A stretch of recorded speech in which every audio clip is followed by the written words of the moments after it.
Let's talk about butter. For years now, butter has been praised, it's been vilified, then reinvented with all sorts of healthy sounding alternatives. But the truth is that not all butters are created equal. Now, some might actually help support your health, while others may be doing hidden damage to your gut, your waistline, and even your heart.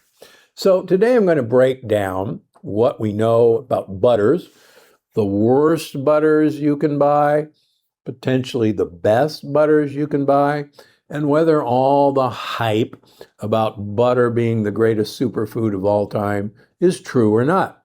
Let's break it down. Well, let's get rid of a category right away, the worst butters.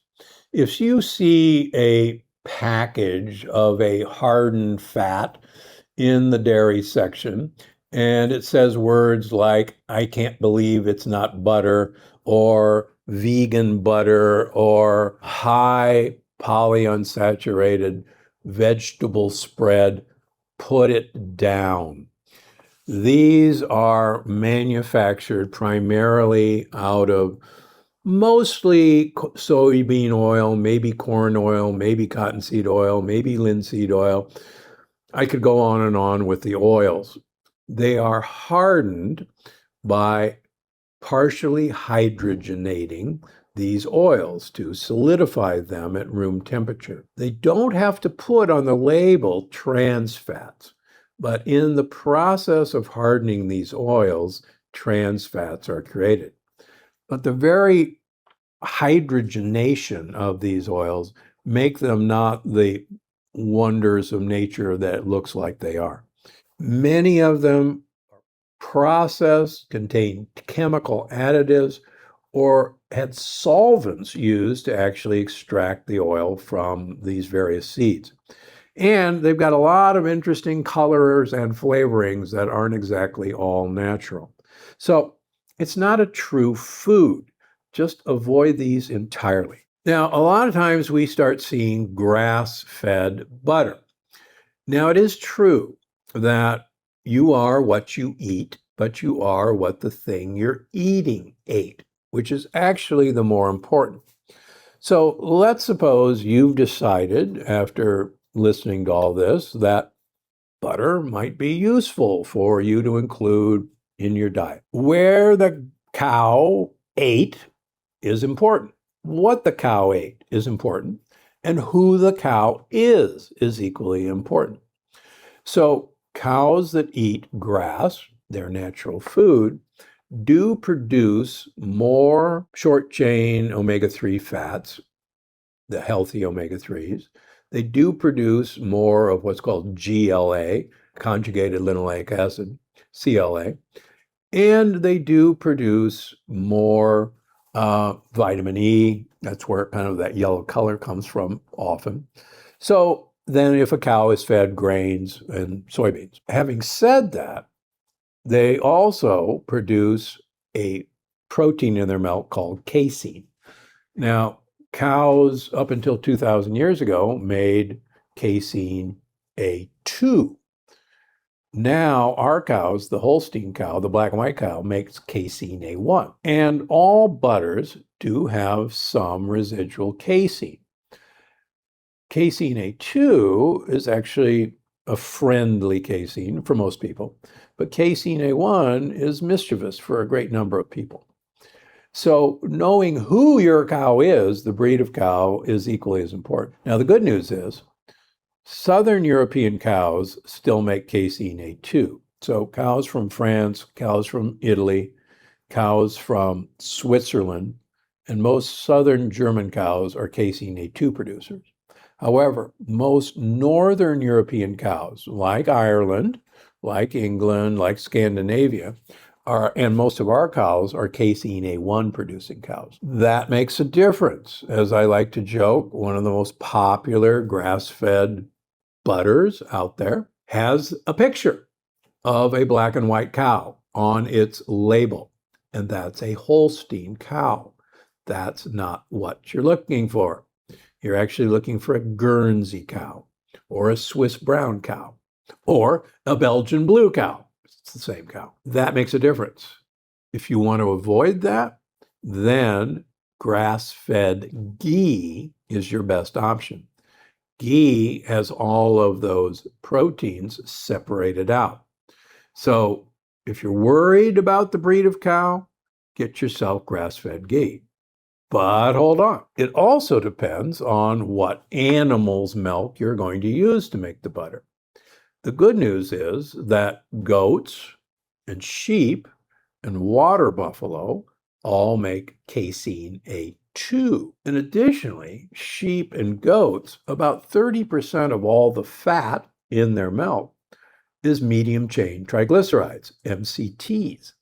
So if you can find it, I highly recommend getting grass-fed goat or sheep butter, and it is now available, and it doesn't taste goaty or sheepy, and use that.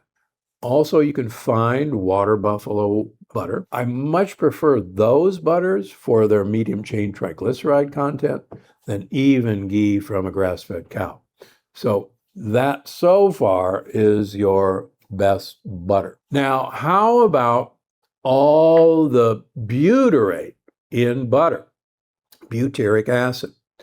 And yes, butter is named for butyrate, or butyrate is named for butter. The debate goes on. But butyrate, as you know, is one of the holy grails of short-chain fatty acids. These short-chain fatty acids are incredibly important for mitochondrial health, for brain health, but probably most importantly, the cells that line your colon, your large intestine, 80% of their nourishment comes from butyrate. In other words, they don't need oxygen, they don't need food, they don't need protein, carbohydrates. They need butyrate as their fuel. That's how important butyrate is. Now, butyrate is normally made by bacteria in the fermentation of fibers. And that's why, believe it or not, butyrate is present in butter, because it was present from the fermentation of all those grasses that the cow was eating. And so it is present in butter. And you go, great, I'll eat my butter and get my butyrate. Nope, not so fast. As I mentioned, butyrate has to be used by your colon cells. And here's the problem. You could eat all the butyrate in the world, and it will never get down to your colon where it's supposed to be. It will be broken down into other substances long before it gets to your colon. That's why some of us, like here at Gundry MD, encapsulate butyrate into a form that will not be released until it gets to your colon. And it's in my product BioComplete 3, and it's also in my product Active Biome. It's that important that butyrate gets to where it's supposed to go. So go ahead and put butter in your coffee, but please don't think that the butyrate is going to get to where it's supposed to go. It doesn't work that way. I'm sorry, it doesn't. So don't get butter to get the butyrate. Now, salted versus unsalted butter.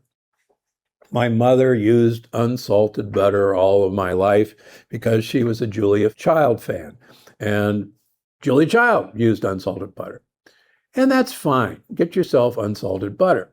One benefit of unsalted butter is that you can then add iodized sea salt, or now iodized Himalayan salt, to your cooking to get the saltiness where you want it. Most of the salted butter that is available, tastes better, but they're not using iodized salt. So it's a way to control the amount of iodine that you're getting in your diet. And most of us don't get enough iodine. Are there dairy-free alternatives to butter? Well, absolutely. In the Mediterranean countries, in the south of the Mediterranean, places like the south of France, Italy, Greece, Portugal, where I frequent, butter is incredibly unusual. And olive oil is the butter of those regions. Same with Morocco, where my olive oil comes from Gundry MD. Olive oil is used in the place of butter in almost all the dishes. So Olive oil, to me, you're looking for an oil for delivery device. And olive oil is a delivery device for polyphenols. Butter, on the other hand, yeah, you might get some MCTs. Yeah, you might get a few omega-3 fats. But as a delivery device, olive oil is vastly better.